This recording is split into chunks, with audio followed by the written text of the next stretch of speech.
Cold and कफ की सबसे best remedy बताऊं मैं आपको।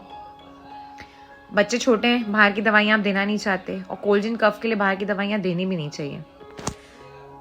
बेस्ट रेमेडी, आप सिर्फ 3 डोज दीजिए दिन में, और आप देखेंगे कि बच्चों की सर्दी खांसी सब ठीक हो जाएगी।